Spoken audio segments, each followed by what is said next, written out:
Colombian Influence. This is the book club series, Chapter 2.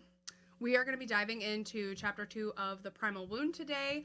That is titled The Connection with the Birth Mother. So as we did last time, we're going to go through the sections that stuck out to us the most, talk a little bit about it, obviously not go into everything to give you guys a chance to read it yourselves, but just to kind of guide the conversation, add some discussion pieces to it.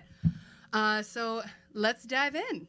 Okay, so I think you had the first section.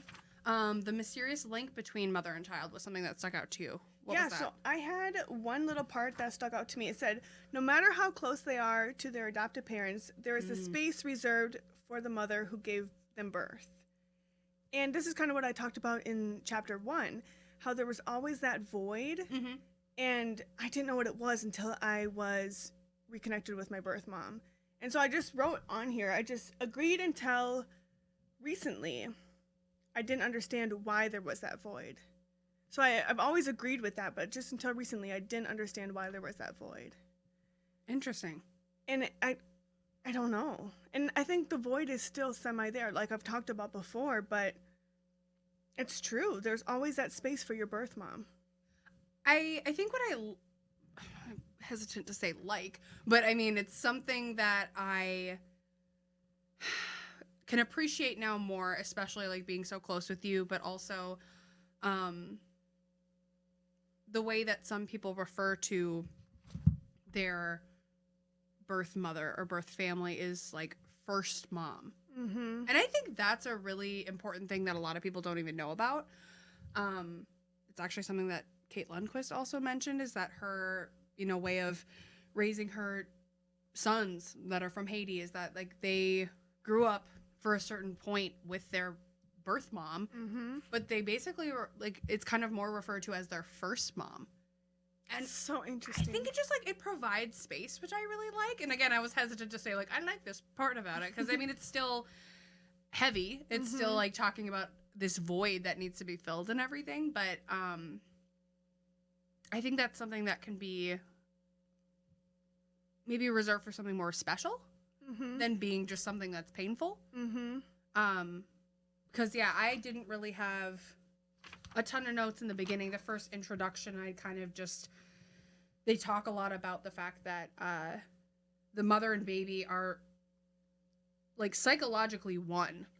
It's not even that they're two separate beings. Like, I mean, for the first, portion of life is... Yeah, they were with each other for 40 weeks. Of course you're connected. Yeah, so I think that put a very specific label on it, and same with like kind of how it's grown in you as you've grown up and everything. And I think they also talk a little bit about their in that first section of like the fear of rejection, which is really common for a lot of people as well. Let's see, the other section, I think this chapter just gets more like interesting as you go, as far as things that I just I don't even want to say that I necessarily like don't connect with, but it's more so they just go into a very wide description of certain things. So and I think with you not searching for your birth mom or maybe not even wanting that in your lifetime, kind of makes this section a little bit harder to relate to. Because a lot of parts I was like, yes, yeah, Interesting, yeah. And you still agreed because obviously that's still deep in your mind, like, yeah, that's my mom. That's, that's that void. And I felt that you still have a void. Something. There's an element. Yeah. That's a good point. I guess I hadn't really thought about it in that. Again, it's kind of just like our element or our opportunity to compare our situations and being different in that way. Absolutely. It kind of points at those kinds of things of being something that one of us relates to and one of us doesn't. The part that's really prominent in this chapter is going over Birthmother Fantasies. That is the biggest section, I think, in this chapter. And I just thought this was really interesting. Let me see. Let's see, what was the quote? It's so funny because I didn't connect with this section that much. See, I didn't connect with it necessarily. it's a big I section. found it really interesting, honestly. Absolutely. The Birthmother Fantasies section is these, like, a bunch of adoptees just kind of talking about, like, the types of fantasies that they have about their birth mothers or birth families. Generally, birth mother is what a lot of this is about. Partially just going back to the fact that the mother and the child is the being. One particular, I think, is mentioning that, well, my birth father was just someone that was with her at some point to whatever degree. And it's kind of limited at that point. So I think that's really where that comes from. And I would say these anecdotes that these adoptees talk about as envisioning their birth mothers, I feel like their point of view goes back to very much of, like, this childlike mindset. Probably because that is what they revert to as thinking about these kinds of things, and their psychology of being like, I want my mom, you know. That's, you know, something that you envision a kid saying. And it's like these fantasies are drawn from a combination of that mindset and yet the excruciating pain of missing someone. Like, everybody knows, adoptee or not, how you feel when you miss somebody. And I almost think that that's the best way to, like, pinpoint how that void is. Regardless of if it's daily or, like, if it's just, like, it's all the time, it's not quite as, like, it's not bothering in your head, like, if you're missing a significant other, or a parent, or, well, you know, well, I guess in this case it is a parent, but missing anybody else that has been present in your life, or, like, going through grief. It's the same kind of thing, but it's this mysterious element, and one thing is mentioned here is she also used to cry for her. Yet she couldn't understand why she would cry for someone I never knew. I think for me, that's really, because I didn't really underline really much of anything else in that section. It was really, it was really just that. I underlined the first sentence. Even if they had no conscious memory of her, many adoptees have fantasies about their birth moms. Which is, it's true. And we have this as a discussion question later on that we'll kind of go into deeper, you know, thoughts on, but that's what you said was so true. And kind of going into the next section, the difference between understanding and feeling, there was a part here where she said, I understand that she had to give me up, Mom, but why doesn't that make me feel any better? I underlined that too, because I think that, why does that not make me feel any better? I think that is, like, I think the mystery of uncovering, I don't know, I guess all of the deep emotions of it and everything is just, we're told all these reasons why, we're given the reasons why, or we're not, or we just kind of understand why some people do have to do that. We may not know our particular circumstances, and we get it, because, like, if we had to go through that, if someone we loved had to go through that, we would understand their choice. But it doesn't make you feel any better. And right under that, it says, the baby doesn't care why she did it. The baby just feels abandoned. I mean, there's no reasoning with that. Especially as a baby. I know. Oh my gosh. Yeah, I think, I don't even know. It's so interesting that you and I are coming from this very different perspective of this chapter, especially. Another thing I guess I underlined in here was just, like, in particulars where adoptee is saying that he felt as though he was waiting for, like, his birth mom to rescue him, is kind of just, like, vaguely is kind of what he said. He didn't consider his situation in his now life as something bad, but it later seemed to him that it was a wish to be relieved from anxiety, that his birth mother could do that.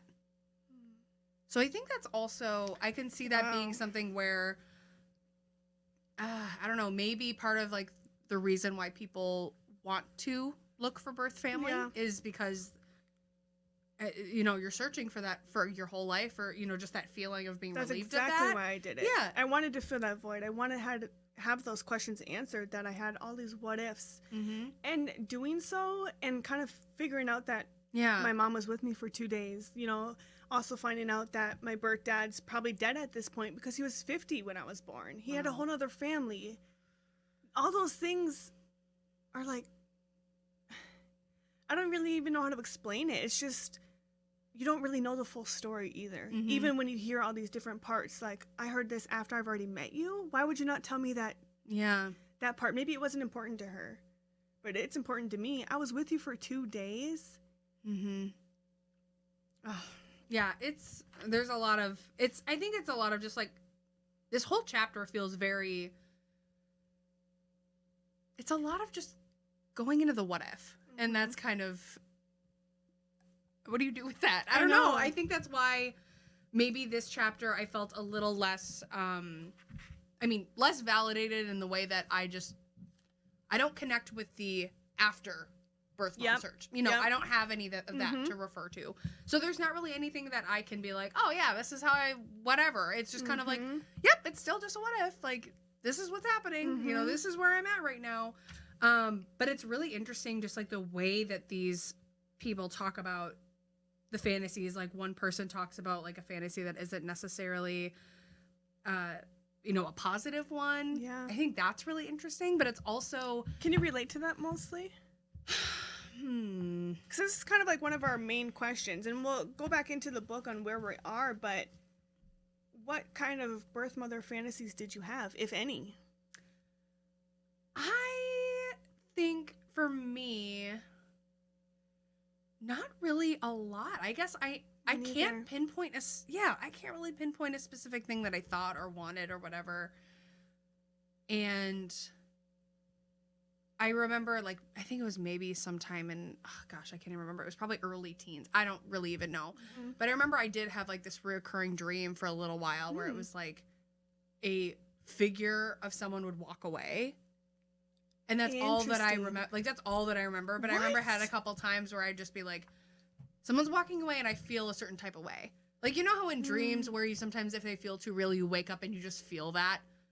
And it's just heavy, and that's really all that it is. Like, and I wish I can remember what time of my life that this is what I was experiencing. Teen sounds about right. Probably teenager. Trying to find myself. It's fine, as we all are. But, and I think, and we've talked about that with just, coming of age, coming out of the fog, all that kind of thing.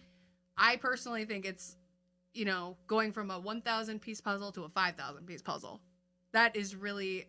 That's such a good description of that. Yeah, it's just like it gets more complicated. It's more abstract. It's so much more things to piece together, literally.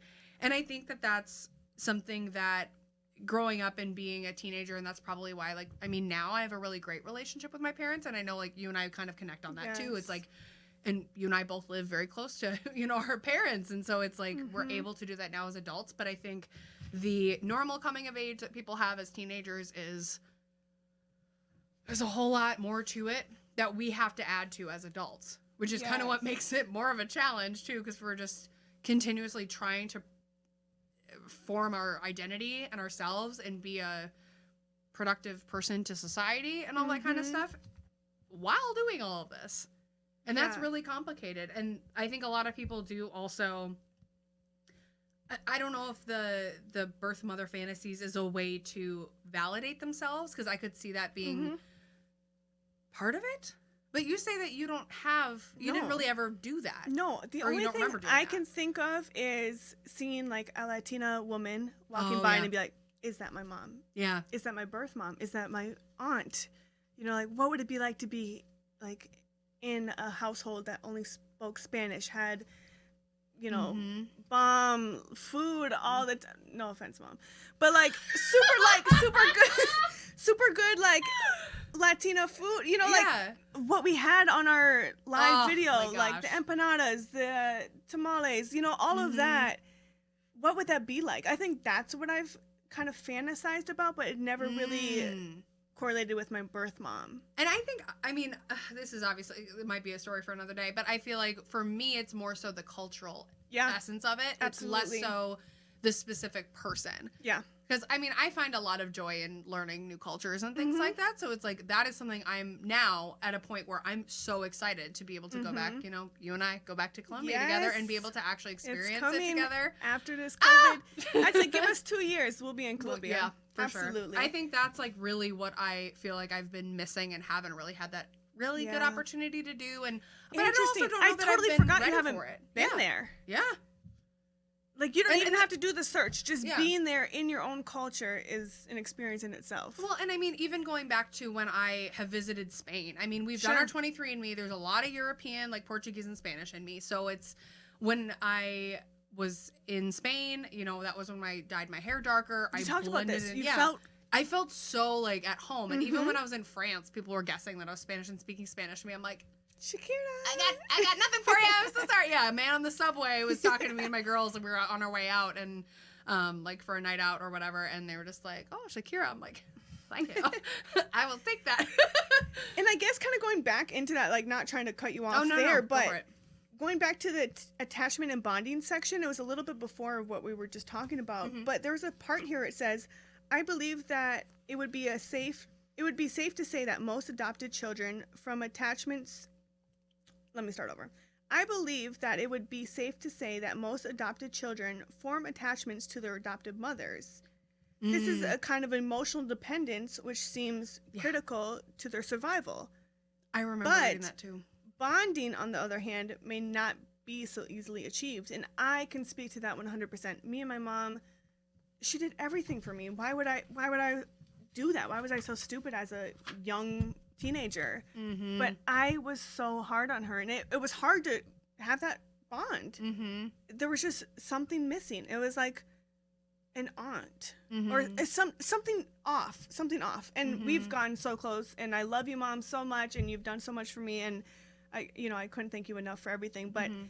it was definitely hard as a teenager, and I know there's always that, oh, it's always hard as a teenager, but I think it was especially hard It was just as like, an adoptee. and I think it was more so just like, it wasn't necessarily always for me anyway, necessarily the verbal ways of that being a conflict. It was more so the internal emotional part for me Mhm. that felt off. And you connect more, well, I wouldn't want to say connect more with your dad, but I was always a daddy's girl. I'm I proud was to too. say it. Like, Yeah, and you were bonded too. easier with your dad, and I don't know Mhm. why. Was that part of adoption? I did was read that I can't remember because if it was you in here, were- but there was somewhere that we read Yeah. that was like, a lot of times they bond more with the adopted Mhm. father, and I don't know if it's. I want to say it's in here somewhere, and saying that it's I like don't think it's this almost chapter, like- but no, it's somewhere. yeah. It's like less risk, I Mhm. think, to bond with your father because you're like, okay, you have less cards on the table. Like this is Yeah. fine. I think that's kind of part of where that comes from. Which is so interesting. So I And mean, we'll try to find that for sure. for sure, and we'll talk about it on our other chapters as Yeah. we come across it. But I feel like that is a huge part That you on- and I also both really get too. Absolutely. Let's see. So, confusion between love and abandonment, and I vividly remember. Let's paint a picture here. So back in the spring when I first read this book, I was furloughed, and I would go and sit and lay on a blanket at the park. Those are the best times. Remember a picnic? I remember our picnic. It Mm. was donut picnic. Throwback. But I would every single morning because I was getting my way through this book and I was working on my identity with my therapist at the time. And I would go and bring my book, bring some water, get some sunscreen, lay out on a blanket at this park near my apartment for 2-3 hours a day and just read this book, bring a pen, and just go all out. And I vividly remember turning this page, the top of this page, this next section, being confusion between love and abandonment. And this first paragraph is just saying, let's see. Just get right to the main point. Did I get to, okay. Yep. You Yeah. know exactly where I know, I'm just you're like, looking okay. at. It's underlined and then it's at the top too. Okay, I'll skip over the first part of the paragraph, but the middle of the paragraph goes to the idea that the birth mother loved the baby so much that she gave him away is a non sequitur so far as the child is concerned. There is an equation here. Love equals abandonment. And you have said that to me so many times, and until I've read it the second time, it clicked. I don't even know. I Mhm. literally, as I was sitting in the park, oh my God, that is what Yeah. happened. I was like, I cannot believe it just clicked, and I was just stunned. And this has so much to do with relationships, friendships, Oh my, yes. boyfriends, girlfriends, whatever the case may be. This is huge. This is the biggest, like, piece for me where I'm like, oh no. It's just kind of like, okay, I guess I gotta work on that, because I just never got a place to, you know, pinpoint what that meant. Yep. That was life-changing for me. And just, I think, in the way that people can now, at least I hope we can bring awareness to the fact that, especially adoptive parents, I think that is a very powerful position for, even if you are in a very nurturing family, like we were, all of those good things. You can be the best parent in the world. There's still going to be this element of all of this and the primal wound that exists. And maybe somehow reshaping that idea of, we loved you so, or they loved you so much, and that's why they gave you up. Like, that's such... It's just, I think just like reframing that is really important. Can get out. Yeah. And that's such an easy way to put it. Yeah. And I think it's been like the easy way to. And that's what I told you when we first met. That's what I've been told. And I'm like, that makes sense. You know, she did love me. And then the deeper I'm looking at it, like, the heck? Like, it's just like, I feel like it's almost a cop-out. Now that I'm kind of here, I'm just like, okay, can we talk about like actually what's going on and not be so wishy-washy? Because, you know, it just, there are a million reasons. Absolutely. There probably are a million reasons. There isn't just one, and it's not because they just loved you. Yeah. So, poverty, hurt. I mean, sexual assault, addiction, anything like that. There's so many things. It could be all of them, literally all of them at once.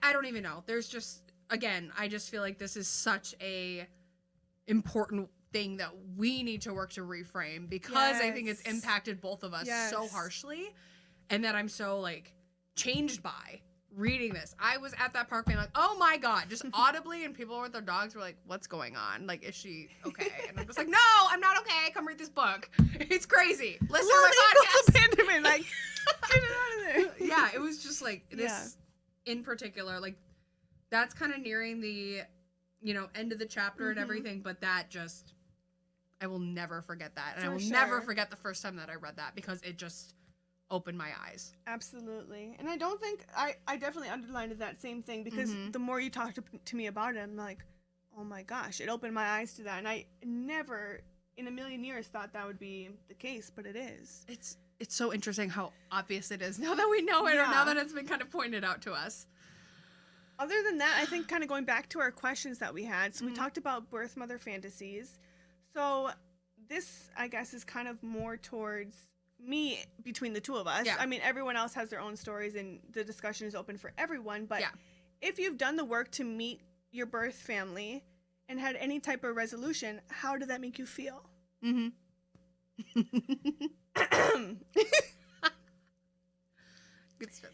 And then also, did you only search for your birth mom? This was a question kind of in the book, which is very interesting to me. Did you only search for your birth mom, or did you want to search for your whole family if possible, or your birth father? Like, who was the specific person you wanted to search for? And for me, it was just like, I started with my birth mom, because that's who I knew. I knew my dad had his own family, his own wife, kids. You know, I knew he was much older, and so I just knew he wouldn't want anything to do with me. I knew he would want no part of me, and so I didn't even want to kind of go down that road. Did you ever? No. Oh, okay. And she doesn't even know his name. Oh, that's right. And so there was no leads on what I could do or where I could go. So that already was like a dead end for me, and I didn't want to go down that and feel hurt and already kind of what's the right word?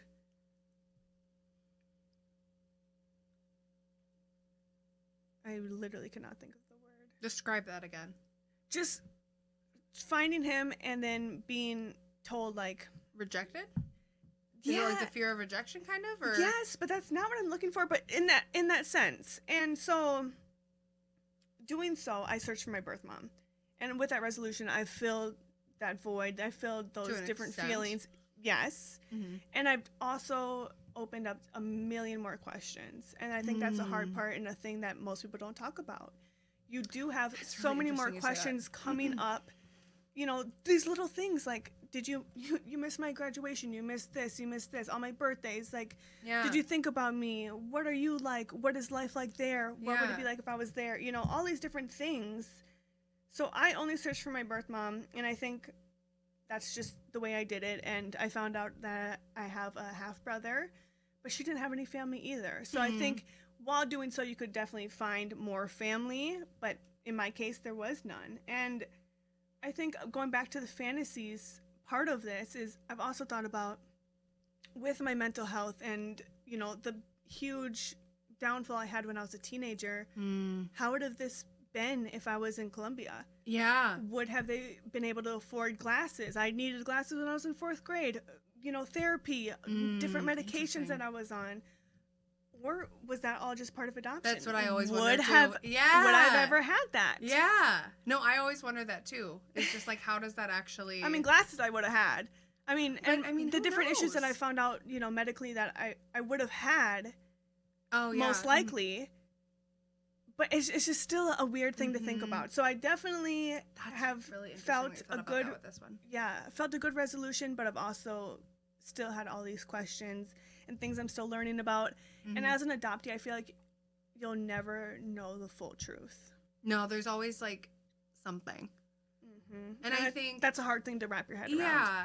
And I think that's really interesting because I think most of my hesitancy to do that is mostly out of fear, which is really normal for a lot of adoptees. Just because it's like all my fantasies as far as like what would happen are all negative.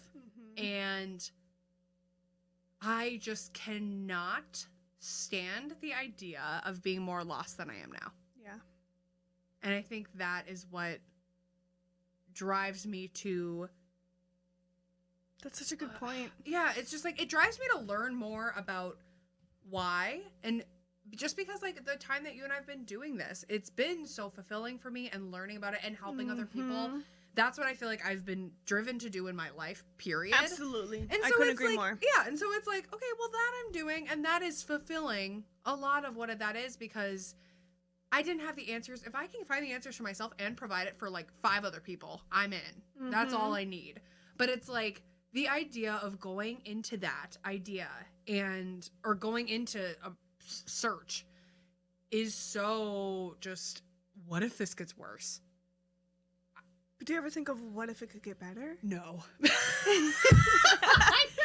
if you had questions answered? What if... The thing is, I don't know that my questions would be answered, because most of what frustrates me now is my medical conditions. Absolutely. A lot of which are physical and are just genetic. And like, those are things that probably wouldn't have been able to be taken care of in Colombian healthcare. Yes. But they still agree. exist. And I mean, I do know there's a lot to this as far as like your body. And like I've mentioned that before, is just like your body holds these traumas. And I've had my neurologist say that your mitochondria is not up to par. I love that guy. Right, I know. But at the same time, rude.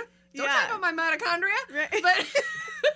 But like, it was just kind of an element of that. And he had said like, your body can hold your trauma and create these problems. I'm like, that's not fair. dang it. Okay, so it's like a double-edged sword, at least for me. I don't really know. It's like, I just feel like those kinds of answers I have, as far as, because I've been told, like, I don't know, the muscle condition that I was treated for in high school and had surgeries for, that was a huge mystery and a huge pain for my mom and I to deal with in a small town, because they had so few like athletic doctors and stuff. And it was just, it was hereditary and so rare to begin with. And it was even rare to have it in both legs. And that's what happened to me. Yeah.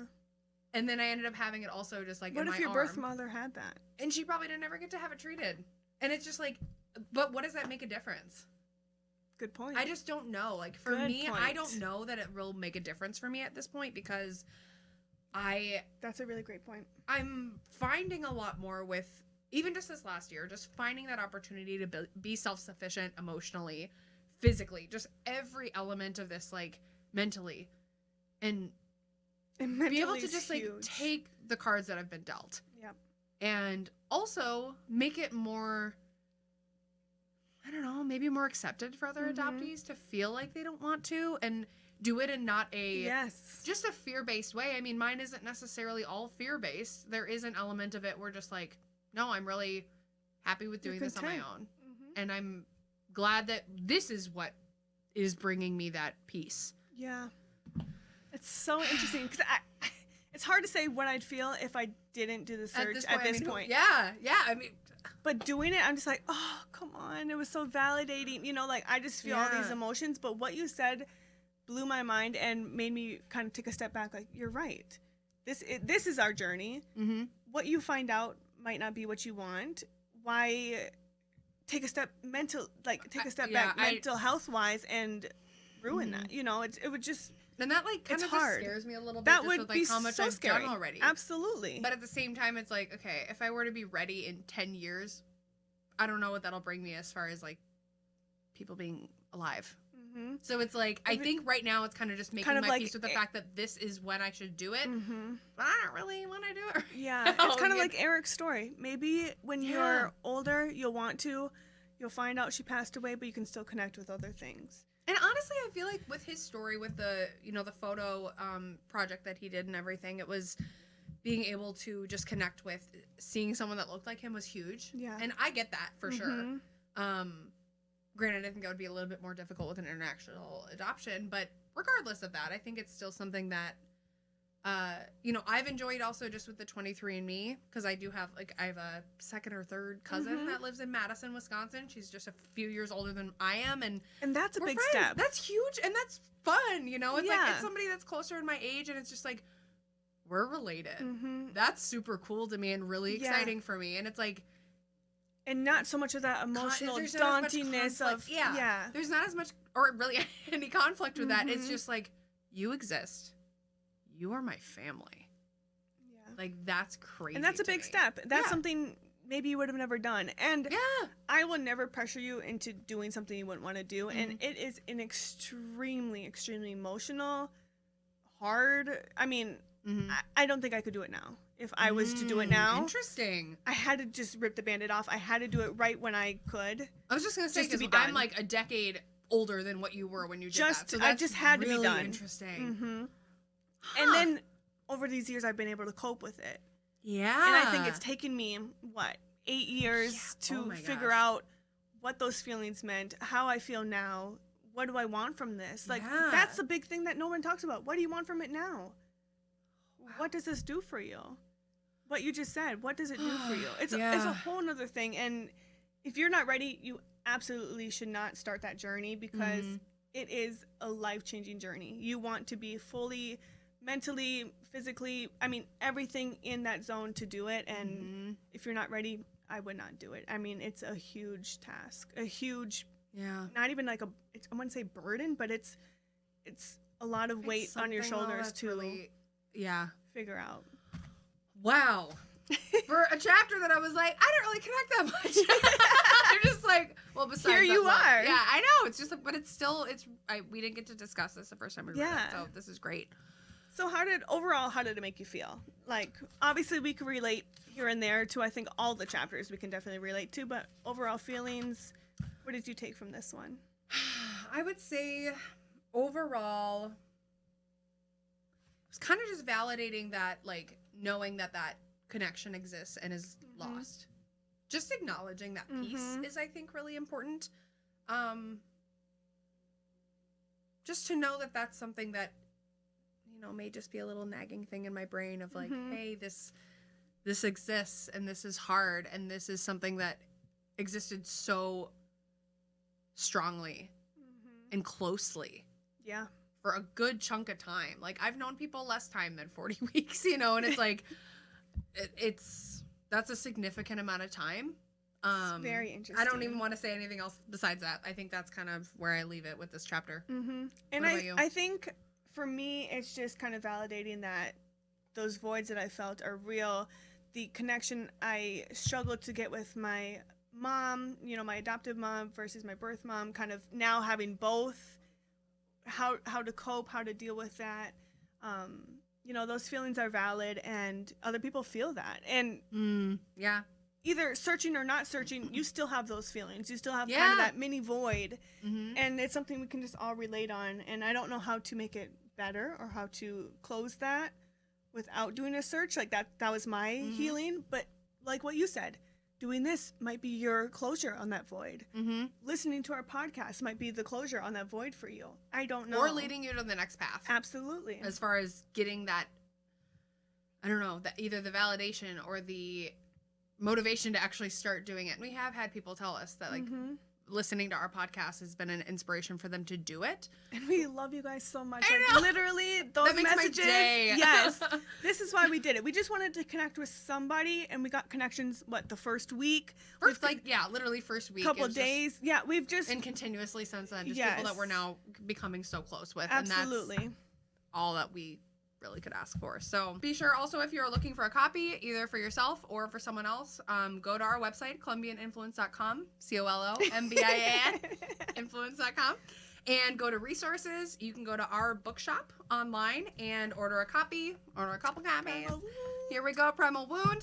And part of the proceeds will go back to us, so helping us create more content and talk about this a little bit more. So be sure to come back for more segments on the next chapters as we make our way through the Primal Wound. Until next time, bye!